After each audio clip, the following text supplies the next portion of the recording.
Ngayong araw nga ay napadaan ako dito sa duguan ni Ate Irene.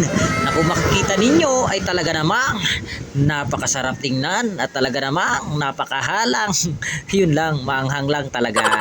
Sa halagang piso nga po ay mabibili natin ito dito sa may Labores, Pandacan, Manila na malapit sa school. At talaga naman pag nakita nyo, ayan oh, napakadaming sili at napakadaming sibuyas na talaga namang nakakatakam sa sobrang sarap. Isang puno nga dito sa cup ay talaga naman 10 piso lang at talagang umiibabaw ang sili at ang sibuyas. Dahil sa sobrang pagkatakam ko nga at gusto ko nang matikman ay syempre abot muna natin ang bayad dahil sa panahon ngayon ay wala nang libre. Dahil syempre nagpapakahirap sila dito ay kailangan ay laging may bayad at kung makikita natin dito na talaga namang nakakatakam ang kanyang sauce na napakadaming sili at napakadaming sibuyas. Pero syempre kailangan natin maghinay-hinay lang dito dahil syempre pag sumobra naman ay baka naman maanghangan tayo at maasiman tayo. Kaya isi-isi lang pare, wag masyadong madami.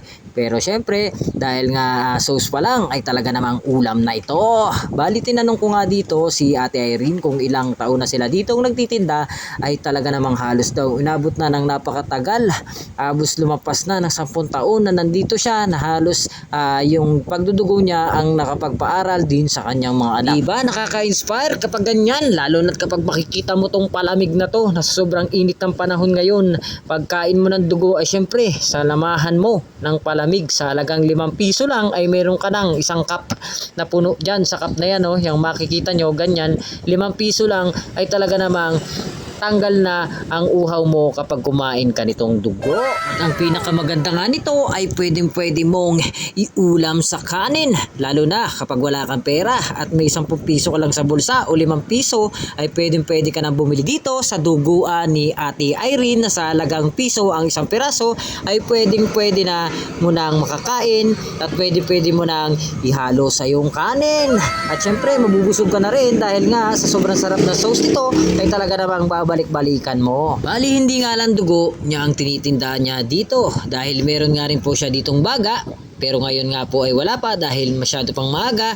Pero mamaya pong patanghali ay meron na siya dyang mga baga. Ay talaga namang pag natikman mo rin ang baga na yon ay talaga namang babalik-balikan mo rin. Dahil ang nagpapasarap nga sa baga na ito ay ang nakikita nyo walang iba kundi ang sauce.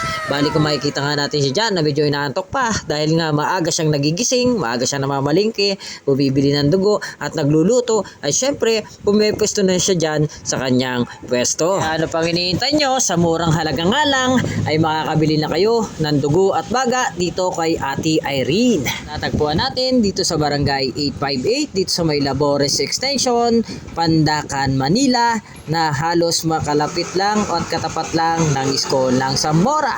Ano pang hinihintay nyo guys? Dumayo na kayo dito at namatikman nyo ang napakasarap na dugo at baga ni Ate Irene. Kaya hanggang dito lang guys at maraming salamat po sa inyong panonood.